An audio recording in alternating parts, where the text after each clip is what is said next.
Hello there, you beautiful people. My name is Willow, and welcome back to Supreme Commander Forge Lines Forever for a 4v4 Team Matchmaker cast on the beautiful map Adaptive Momentum Valley. We have two teams here ready to duke it out and punch each other in the face, starting with the red team in the northeast and ending with the blue team in the southwest. Let's go ahead and get into player introductions, starting with the orange UEF going first land in the rearmost position. For Team 1, we have Pro Siska. Then we can move on to the west with the Maroon Seraphim going first land, and his name is Lord Castiel. Then we can look to the east of him to find a yellow UEF going first land. His name, of course, Silent Scourge 69. Nice.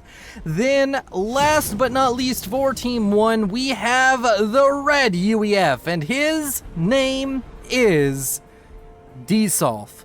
Then we can move on to Team 2, starting in the rear with the purple UEF best faction going first land by the name of These Nuts. And he is rocking the side. I cannot do the D's Nuts guy voice very well, can I? As we move on to the electric blue UEF going first land. And his name is the Little Guy. Then we have a cyan UEF going first land, and it is no other than our great leader, Lieutenant General Fluffy. Then last but not least, making a surprise appearance from the basement, it is, of course, Thurnis Haley. And then, oh, and he's a blue Cybran. We already knew he was playing Cybran. Don't get yourself surprised on that account. And he is cliff building a factory, and it's surprisingly very well adjacent to that mech. I wonder if he'll Control K and reclaim it, build another factory to get the extra mass storage on that. Seems like something Thurnis would do, but let's take a look at the map. We have ourselves a bunch of mass points throughout the middle, 55,000 reclaim for these players to hoover up into their various economies. And we have a lot of interesting terrain, two very large plateaus right here and right here for each team, really kind of separating them from some expansion options over here. They're going to have to walk around those. And there's some decent mass extractors on these plateaus, 3 each, not insignificant. So, gonna have to see who can manage to traverse that rough terrain a little bit better than the other team. In the middle, we have a large kind of flat area with a couple of hills mixed in to add some choke points, but mainly this is where we're going to see the large land battles, the experimentals and T3 armies clashing it out with each other. We have some civilian bases which do indeed feature some anti-air, but no attacking units from as far as I can tell. Oh, no, they have PD. Don't know if this PD attacks. Usually the angry civilians are red, but I'm not sure about that on this map. We'll have to see, but that is going to be a decent little chunk of reclaim. We have a early drop coming out from Desolf to try and steal away this expansion, and there's already been a drop over here by D's Nuts. Is he going to be able to reclaim the engineers? It does look as though that's going to be the case. Engineers trying to evac. Oh no, it's civilian on civilian action. Oh, a reclaim order put onto the transport. That was very, very spicy indeed. And now we're going to have a bit more fighting going on over here. Did manage to steal away a mech and is going to try and build a factory. If he gets that up, that will be significant. Seeker, anti-air, and maybe a radar going up very soon. If he can manage to build that entire factory, it may be better because he can just get out a mech marine and kill off all of this. Instead, just going to drop his engineers down here and try and grab that up. And as you can see, the early game and these players trying to gain control of this rough terrain area down here to the south is going to be very significant. Up to the north, it does seem that Pro Siska able to grab onto that without any issue. D's Nuts going to have to fight for his land, as oh so often we do. And Desolf is, or Desot, man, his name is really Dave, or yeah, I can't think of a name that has D and S in it, or Dio. Donnie. We got Donnie, the red UEF. And that's going to be a dead engineer, and it's going to die before it can manage to build that T1 land factory. So that will be very unfortunate for Donnie there, but not the end of the world. He wasn't expecting to be able to grab that, at least not uncontested, and he was contested just a little bit too much. We have more engineers loading up onto this transport. Could possibly try and load up some attacking units onto it if he really, really wants that plateau. We will have to see. A transport drop now out from Pro Siska as well. He, of course, transport dropped this area up here with a plateau, but drops a couple over here to get some of this natural reclaim. And damage and range, the first upgrade I've seen now on the way for Donnie. Not seeing any other upgrades on the way for anybody else. That is going to be the very first one to finish up, as long as he unpauses it sometime soon. As bunches of comms making their way to the middle. A bit of a engagement between Hunters, Mantis, and an ACU. Gonna only go one way, as Lord Castiel's ACU, despite being Seraphim, is capable of killing off a couple of Cybern units. Only a couple, though. As Lieutenant General Fluffy and Silent Scourge 69 duke it out in the middle. Some hot comm on comm action as they start to blow each other away with hot ACU love. Somehow Silent Scourge is just losing. I don't see anything else attacking this comm. He's just taking more damage. Yet again, showing that Lieutenant General Fluffy is our fearless leader, and he is just better, because both comms just firing at each other, and somehow Fluffy has a 2000 HP advantage. HP go down, and Fluffy's don't. You can't explain that. Can't explain it. As Silent Scourge brings some units forward to protect his comm from the swarms of units out from Lieutenant General Fluffy. And damage and range about to finish up for Donnie. Could be very dangerous towards this Cyan UEF. And the little guy currently getting damage and range himself as D's Nuts starts to walk forward. Or I guess waddle might be a better term with his name.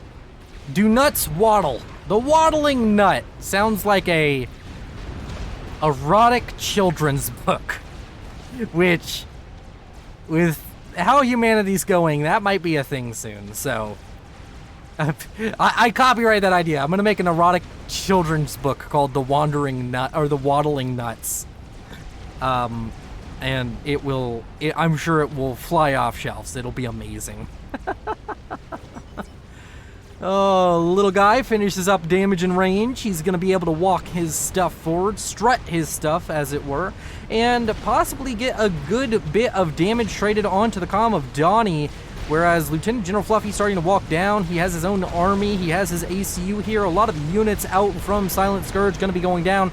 Silent Scourge getting a lot of this reclaim in the middle, which is going to mean that he's going to just kind of skyrocket to the top of the table with 6.1 thousand reclaimed right now, as Little Guy and Donnie meet each other here in the middle, and it is going to be yet more UEF on UEF comm action. But unfortunately for Donnie, Little Guy has brought some backup, and he is going to double team Donnie with the help of D's Nuts. And Donnie is just taking a ton of damage from this army out from the Little Guy. Little Guy is going to be able to grab the first kill of the game. D's Nuts is just walking up like, I don't even need to shoot you, I'll reclaim. And our first ejection at the 8-minute and 40-second mark is going to be Donnie. He's going to be taken down to Pound Town, and he's going to be dragged all around into nuclear hellfire, where he will regret his decisions. Of course, that means his base is going to be transferred over to Silent Scourge, who has had a decent little engagement with Fluffy. Now damage and range on the way for Fluffy, while Silent Scourge getting T2. Speed and range now on the way for Lord Castiel. Thurnus not getting any upgrades. In fact, Thurnus not doing much at all. He's kind of just sitting up here like, all right, I'll let the rest of the map fight, and I'll just relax, sit in my corner. He does have a lot of units around the map, but it's Thurnus. How can I not, like, just sit here and poke fun at him? He's like my best FAF friend. As we continue to watch these players duke it out. A bunch of units out from Lord Castiel, now threatening a forward group of Mantis out from Thurnis. Thurnis not really reacting. Could see some Zooey fire getting real damage here. One Mantis going down to a Zooey, and now the Mantis react to the ever-present threat that is that T1 hovering bastard of a mobile artillery platform. I don't know why I can't speak. Like, I was doing so good. Like, 8 minutes of this cast were amazing, and now, like, the last however many minutes are just downhill. You've got the best. You can turn off now because it's not getting any better apparently.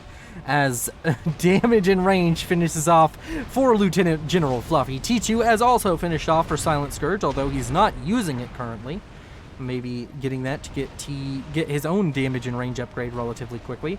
Lots of mass extractor upgrades going on for him, and he's sitting on the strongest economy, doubling that of his nearest ally and the second highest economy player in the game of Prosiska. So right now, Team 1 looking very good economically, although Team 2, on average, doing a little bit better. There's about 3 mass a second difference, and now there's none. So at any given moment, both sides very evenly matched, and Silent Scourge doing a good job of managing the 2 bases. He's not losing too much for his troubles. Currently, though, map presence is kind of splitting and not going very well for Team 1.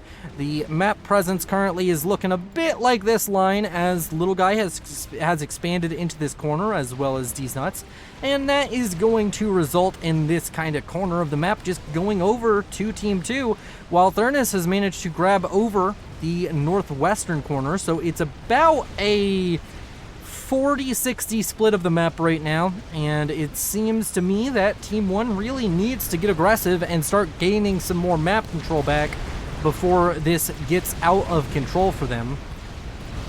As Fluffy currently using that gun comp to some great effect. Scourge just tanking a lot of damage to the face. That's a lot of Lobo, Scourge. You can't just eat Lobo fire like it's fucking Cheerios in the morning. That's not okay. Although I guess he does have a lot of units of his own, and he now has T2 units starting to pour out. Those pillars going to be very, very useful as the front line for his attacks. And if he continues to PD creep, Fluffy may not have a very good answer for it. He's still at T1 phase, hasn't even got to T2 land yet. I don't even believe he has started it. So he is... Oh, no, he has started it back here. Didn't see these other factories. Building the factories in that template that is oh so recognizable. The reason you build factories like that is if you hit T3 and you put a mass fab right here, it basically cuts a quarter of the cost off of every unit. It's very nice. Up here to the north, Lord Castier. I'm gonna for the second half of this cast, he's just gonna be French. Lord Castier is going to be making his way out to the west. That wasn't a French accent.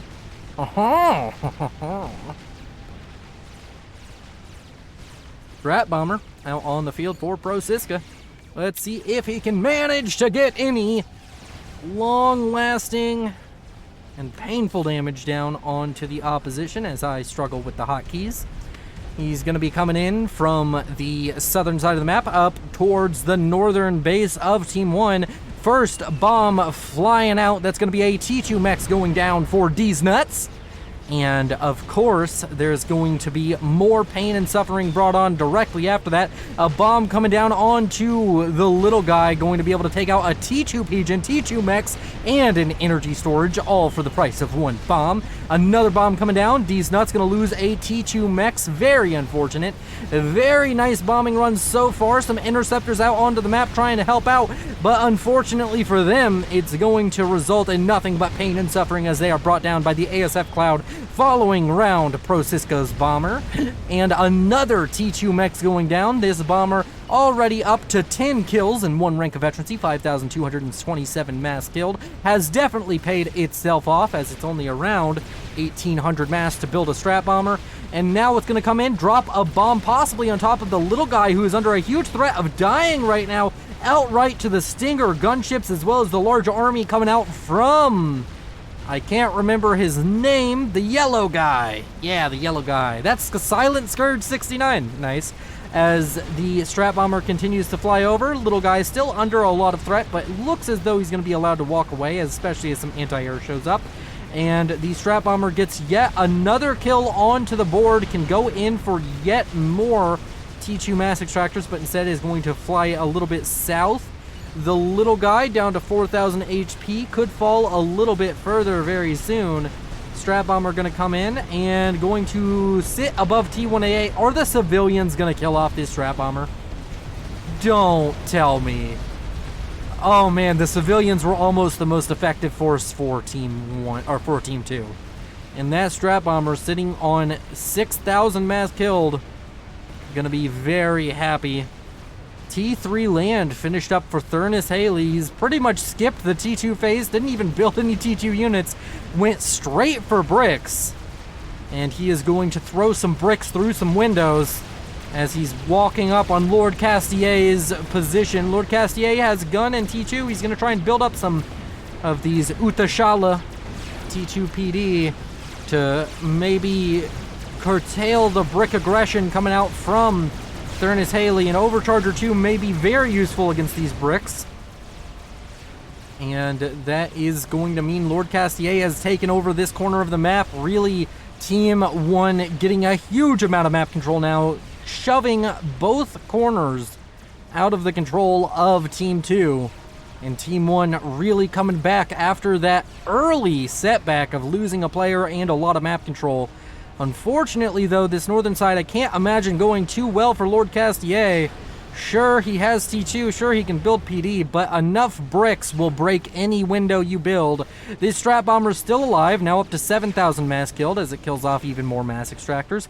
And it just seems as though Pro Siska has a much better handle on the air game than his opposition, these nuts, which is to be expected with a 200 rating disparity between the two players.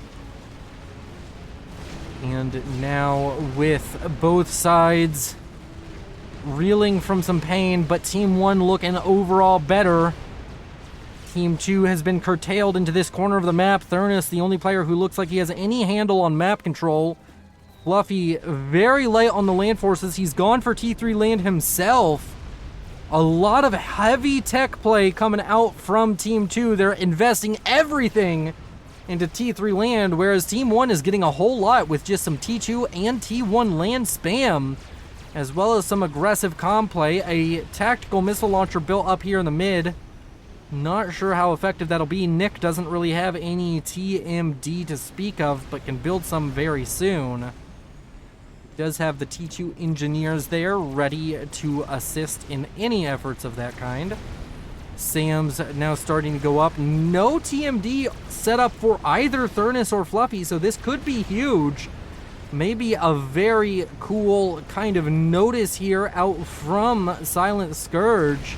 Needs to make sure he uses that sooner rather than later. Every moment you wait is another moment for them to realize their mistake.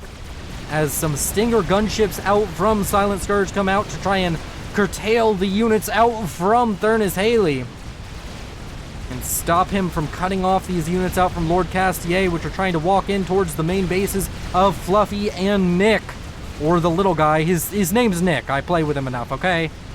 It's hard to just call him the little guy all the time. No missiles launched just yet. Maybe he's waiting to store up 6, or maybe he's just too distracted by his overwhelming attack coming out onto the map. And these huge armies, just a wave of units now flowing in towards the base of the little guy and Fluffy and Team 2 at large. And this is looking like a lot of pain coming in for Team 2. The little guy down to dangerously low HP, down to 70 HP, 80 HP. He's walking away with 100 HP. Is he going to be able to get a rank of accuracy? No, he's so far away. Just a couple of shots from pillars could kill off the little guy. And the little guy may not come out on top this time. He may be crushed by the big man that is Silent Scourge. But no, Silent Scourge allows him to live as he just continues to walk in towards the base of Fluffy. And Fluffy's base now under huge assault, and this is either going to be a huge mass dump or a game-winning attack as these units pour in, but unfortunately they're thinning out quite heavily here towards the end of this attack, and it's starting to look more and more like a mass dump and less like a strategic assault.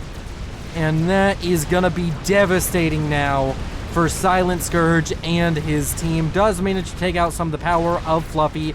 That is not insignificant, but that is not the ideal situation he was hoping for when he right-clicked into the base of Team 2.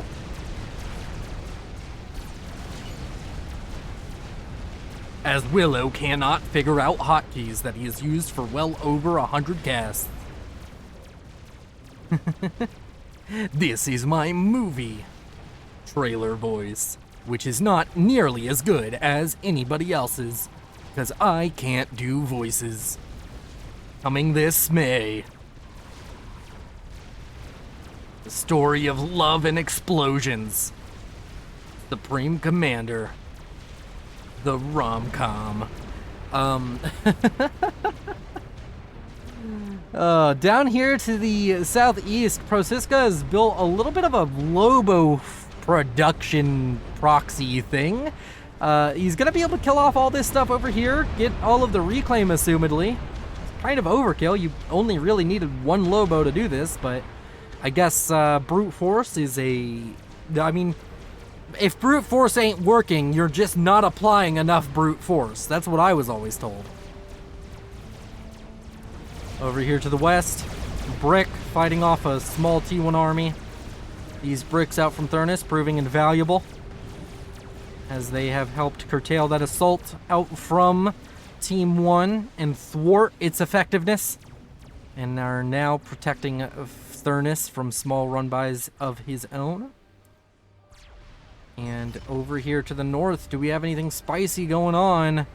We have T3 land now finishing up for Lord Castier. T3 land already done now for Silent Scourge. T3 air has been achieved by both sides, of course. That T3 bomber did eventually die somewhere. Not sure where, but, you know, bet you that the wreck still exists. Oh, here it is. Look at that. Ambassador wreck. Sticking out of the ground. 1,700 mass for somebody to reclaim. And we fall upon silence here in the mid-game.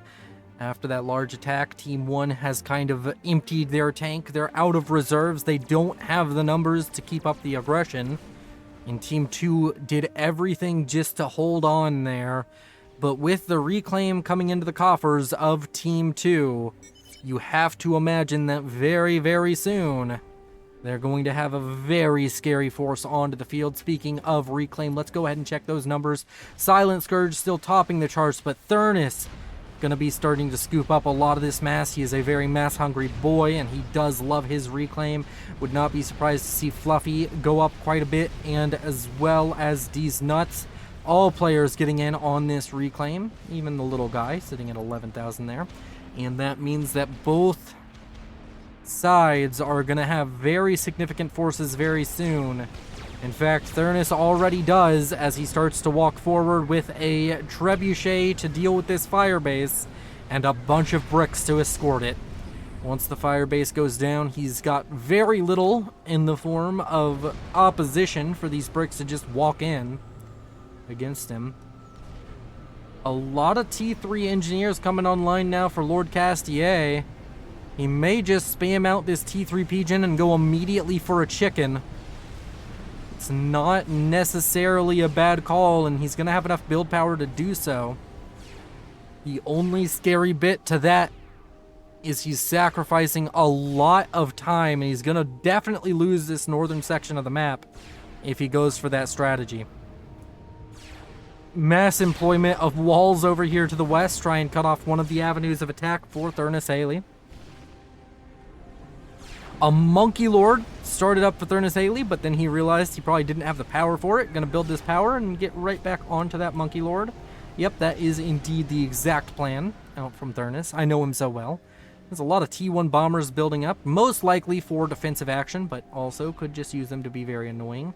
Right now, Silent Scourge is getting a ton of reclaim. He's just reclaiming the entire map. How many engineers is there? There's just so many factories building engineers, and there's all over the southern side of the map grabbing reclaim. So is Lord Castier. Thurnus now second on the reclaim numbers, but overall mass income, Team 1 still massively ahead of Team 2. Team 2 cannot rest on their laurels. They are still behind. Sitting over here and letting your opponents continue to just be ahead and rebuild armies after they admittedly have a failed attack on you seems a bit bad, but I guess I can understand where it's coming from since they just don't have a meaty kind of big force of their own to fight with. So they have to rebuild up and get reset up, and here we go. You can see here with this mass fabricator, 24 mass a second to build this Percival. Let's go ahead and check over on to the, whoa, that is a T3 mass extractor. Anybody got a T3 factory that doesn't have any adjacency? Please and thank you. 24 mass a second to build that, and 19 mass a second. It must have been paused or something. Or I'm just dumb. He's done double adjacency with all of these, so 14 mass a second for Percivals. And the original cost, actually, I think I can just directly check it, is 24. So he's knocked 10 mass a second off, all while still generating more mass. So if you have more power, that is a very good setup, and as long as you build it kind of near the back of your base, your production is still going to be just as safe. Like, if you make it hard to get to your production, then your production is safe. So he's going to have a lot of Percivals coming off the line very soon. I don't even think he was mass... Oh, he is mass stalling.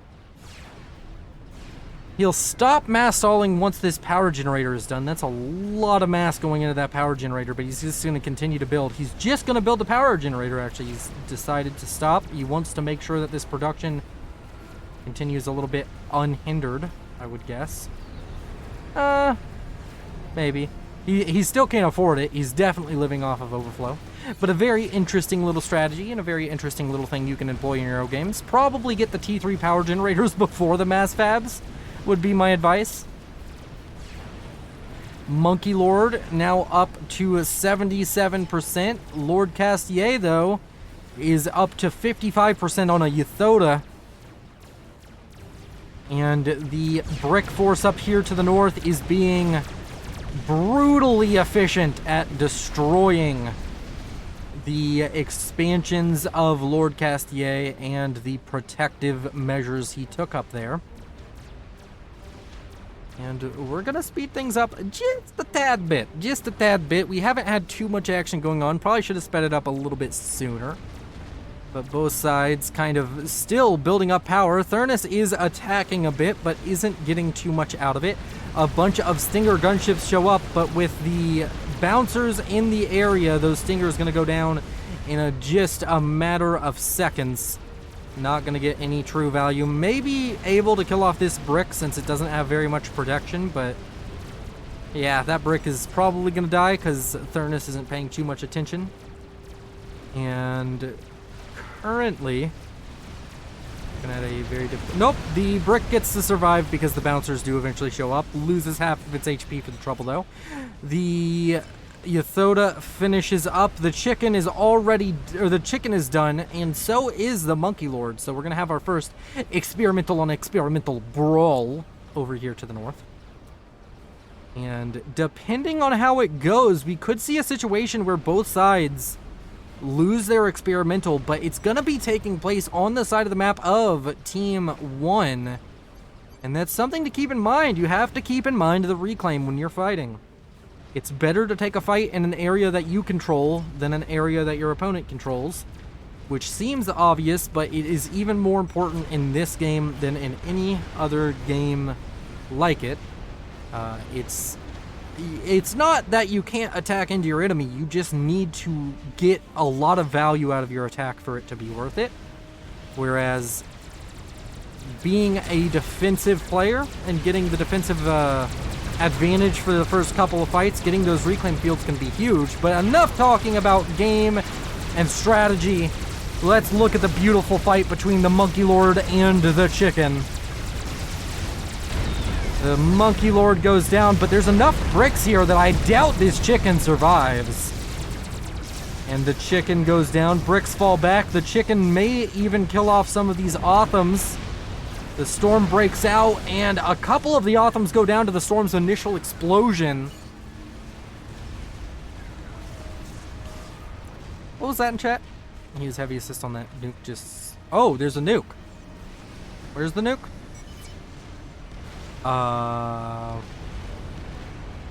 Who said that?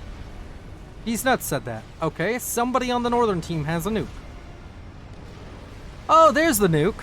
Out from Pro Siska.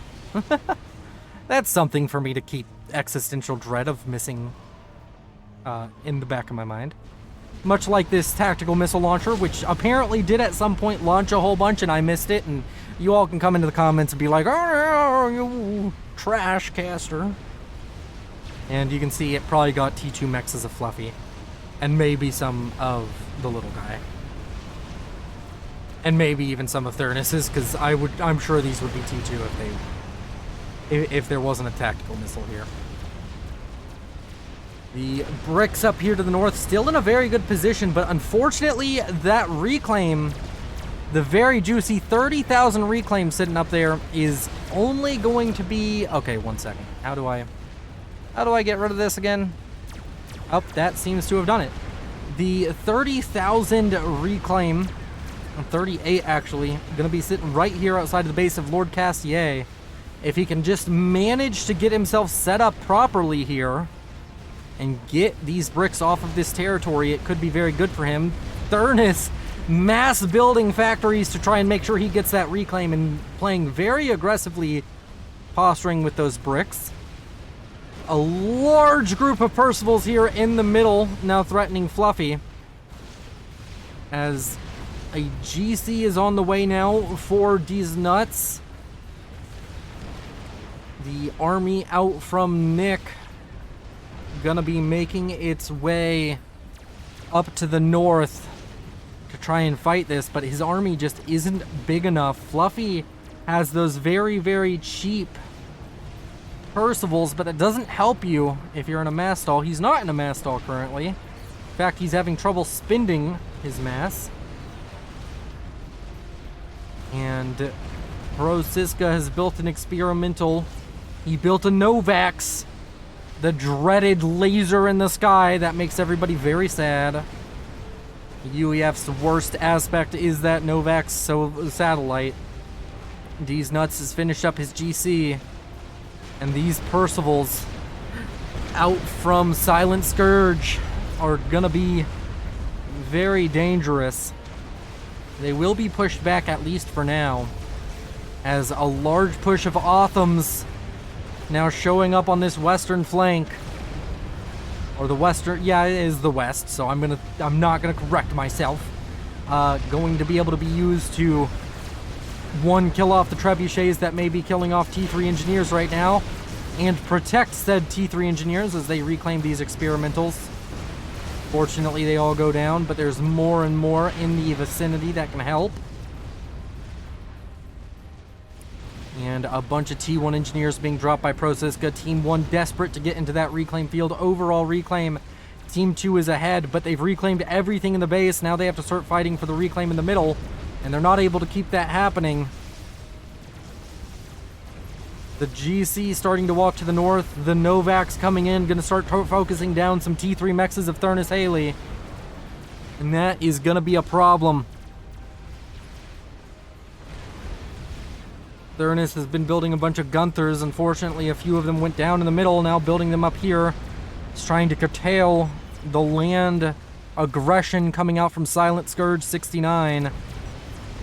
And up here to the north, Brick on Otham action. Bricks outrange the Othams, and we're seeing that on display here as Othams die for nothing. But sniper bots outrange the Brick, so it's a circle of life here, as this gets reclaimed, and that almost assuredly puts Prosiska near the top of the reclaim boards, doesn't it? No, Thurnis still leading that charge. And what about Lord Castier? Lord Castier catching up quite a little bit, but Thurnis, as I said, he's a very reclaim-focused player, as most high-rated players are. That's going to really help him out here in the long run. As a ton of ASF coming in over here for D's Nuts, threatening to kill off those stingers, but doesn't want to take a fight, as he definitely is behind on air currently. More T3 mechs is going down to this satellite, has already killed off 14,000 mass. Satellite only costs 20-something thousand, so about to pay itself off already. Lieutenant General Fluffy has finished up a Fat Boy. And up here to the north, the GC was gifted over to Thurnis Haley, and he's going to make another push. But it may be ill-fated. The last push did not go his way. The last push was definitely a problem and left a lot of reclaim on the table for Lord Castier and Prosiska. And Prosiska getting more reclaim right now would be devastating, as he's just spamming out Novaxes.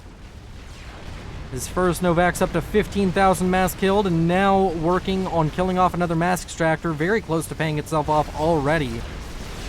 As the GC walks in with all of this brick support, the Fat Boy starts unleashing hell.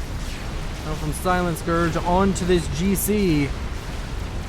The GC will be able to protect the bricks just long enough, and by protect I mean face tank enough damage for long enough, for this forward production facility out from Lord Castier to go down. But it's going to be a chicken on GC fight. Let's slow this down. This deserves like a cinematic shot. Oh, look at that. So beautiful. This game can give you chills. And unfortunately, though, the GC is going to go down. And it's going to go down right on the doorstep of Team 1. And now Team 1 looking poised to possibly take the game. Thurnis was the only one making good progress on the map. And that's about to all be halted.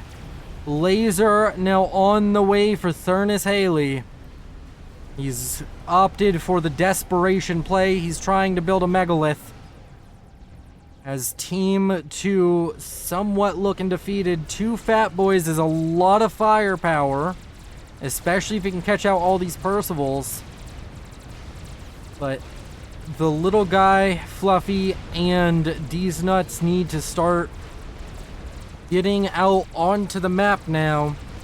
The satellite now up to 19.9 thousand. It's almost at its first rank of veterancy.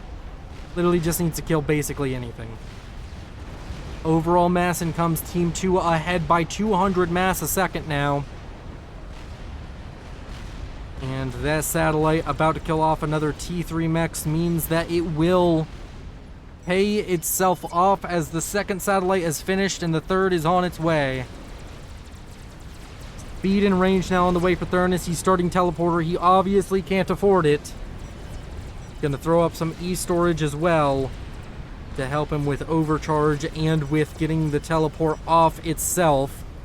Big thing to realize is the teleport needs a lot of energy. And if you have a bunch of E-storage, it gives you a much larger buffer for teleporting both in and out. Of course, though, with overcharge, you might want to just turn that one off. The laser will do more than overcharge ever could imagine. Just, it is more damage, but you do get to keep a lot of energy in your coffers while you try and kill things off right before you teleport out. You can rebuild your energy budget. That's that megalith at like 50% and then being built by one T1 engineer. Fat Boy on Fat Boy action here in the middle.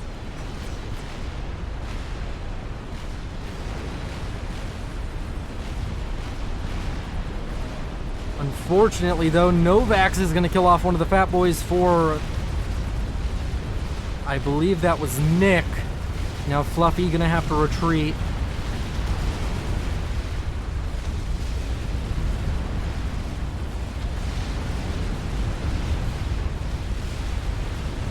This is quite the slugfest going on here in the middle of the map. Thurnis finishes up teleporter. He's gonna be making a hero play. We'll have to see if this is the play that Team 2 needs or just a desperate suicide. Although, I guess as opposed to what? What suicide isn't desperate? I don't want to say this because I have a feeling people will get offended, but like, I'm committing suicide not out of desperation, but out of a sense of abundance. There's something. Seems very silly. Prosiska now under attack. Novax goes down immediately, probably giving Thurnis his full rank of 5 vet. Kills off a shield generator and then kills off Prosiska to boot. But now there are strat bombers coming in. And Thurnis goes in, Prosiska goes out. You can't explain that. But now Thurnis goes in, Thurnis goes out. Can't explain that either. And now, with that turn of events, does Team 2 have a new lease on life? Can Team 2 make something happen here? Another Megalith. The Megalith could be focused on by Fluffy now, but that's a lot of Percivals walking in towards your base. And that's going to be a very dangerous sight to have on the horizon. As all of these T1 bombers come out to play, they're going to be able to kill off quite a few of these Percivals given time. There seems to have been maybe an air fight, but now with Silent Scourge having to take on air as well as this frontal play and losing everything but the HQ and one T3 power generator is really going to hurt him here. It seems like that may have been just enough to get Team 2 back into this game because it looked like they were about to bleed out on their doorstep. And now it looks like they may be able to just hobble back inside and come back out with a larger gun than the other guy has. Although the gun that Silent Scourge is wielding is an unwieldy economy of 700 mass a second. And a incredibly strong land force here in the middle of the map. Up here to the northwest, we haven't looked at it in a while, but they have managed to clean up most of the presence that was over here by Thurnis. And we now have a chicken that can threaten from the north, but with a Megalith finished up, this force is looking a lot less scary than it did a few minutes ago.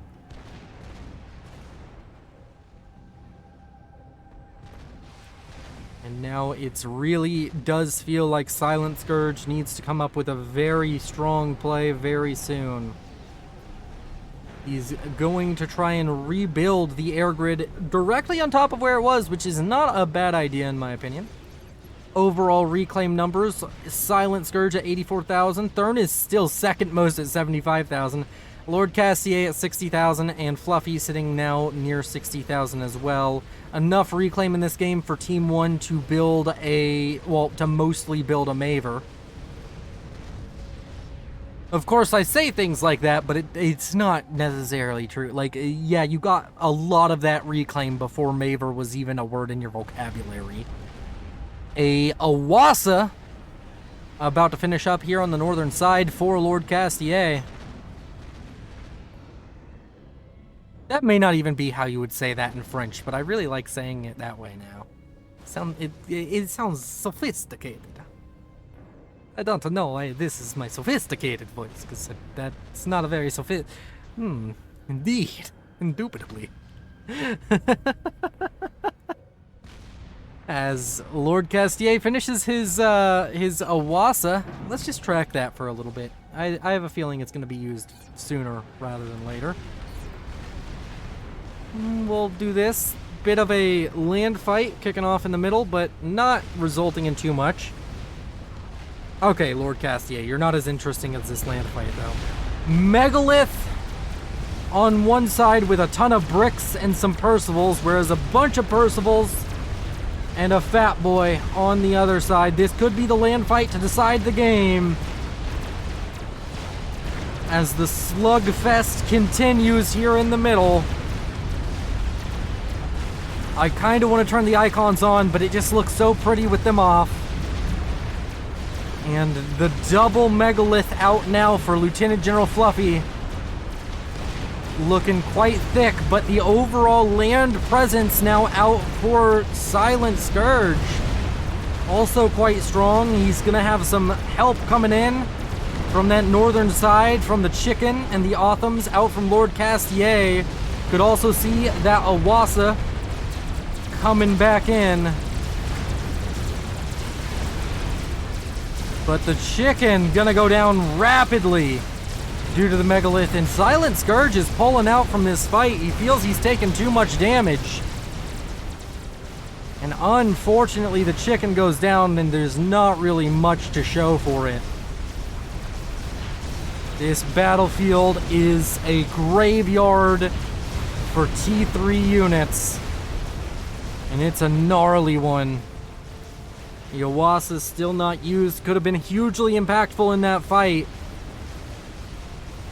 Unfortunately, though, left idle. A Chicken here to replace the last one on the way. As we have a cool 164,000 mass just sitting here in the middle. Make that 182,000 mass just sitting here in the middle. Oh wait, another Fat Boy is about to die? Okay, we'll make that another almost 200,000 mass sitting here in the middle, boys. That is crazy. Experimentals being built left and right. Another megalith done for Lieutenant General Fluffy. He may quite possibly be able to walk across the map with megaliths very soon.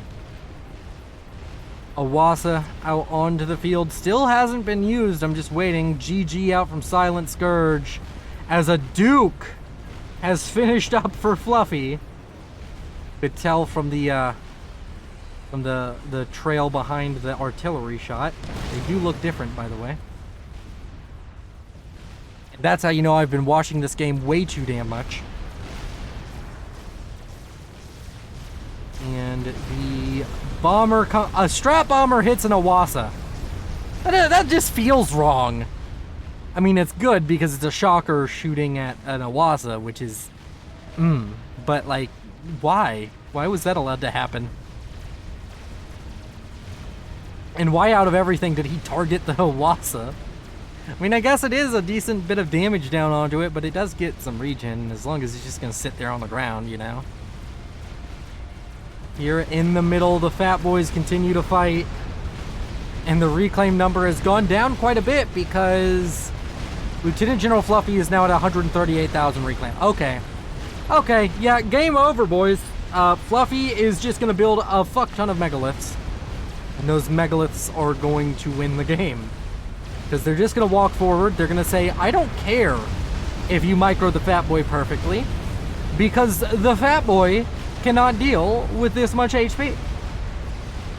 Oh my, he was getting so much reclaim too, but now that's slowed down as the engineers inevitably died. But wait, no, there's more up here. Never mind, he's just, holy crap.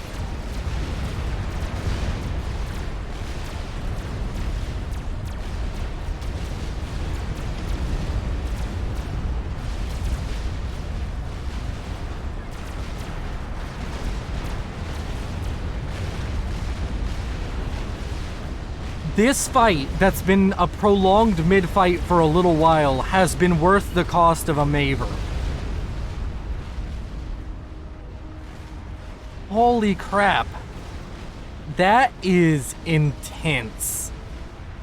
This is why we play FAF. This is why we watch FAF, guys. It's so beautiful. Comment down below if this is what you strive to see in FAF. And if it isn't, then you're a fucking liar. Anybody who says no and says that this isn't what they love to see in FAF, tell them that they're a fucking liar in the comments. Go respond to them. Did that satellite just die? And if so, how? Oh, it got shot by the Duke. I just not used to seeing the satellites fall while just going across the map. Oh, it's brutal. It is oh so terribly brutal. The fat boy in the middle kills off another megalith. 200,000 reclaim sitting at the front door.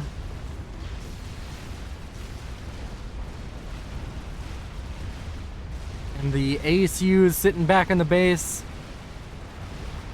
thinking all these units are suckers for daring to walk forward. As the Iwasa comes in and immediately gets shot down. Oh. That's another 38,000 reclaim. And Silent Scourge control Ks. And, I have a feeling that Lord Castier is not far behind that. Yep, there we go. Thank you all for watching. You've been beautiful. Thank you to the patrons and the channel members for supporting this channel and making it so much of a better place. You all are beautiful. Join my Discord if you want to send me replays.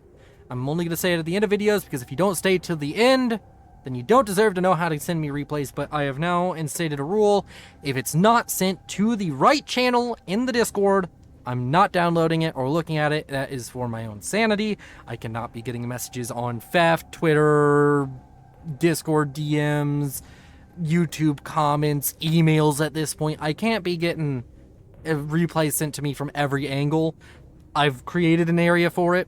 Please send them there. Other than that, you're beautiful. Yet again, thanks to the patrons and channel members. This is Willow, signing off. But if I lay down and I play dead and I stay dead, maybe you'll get sick of being the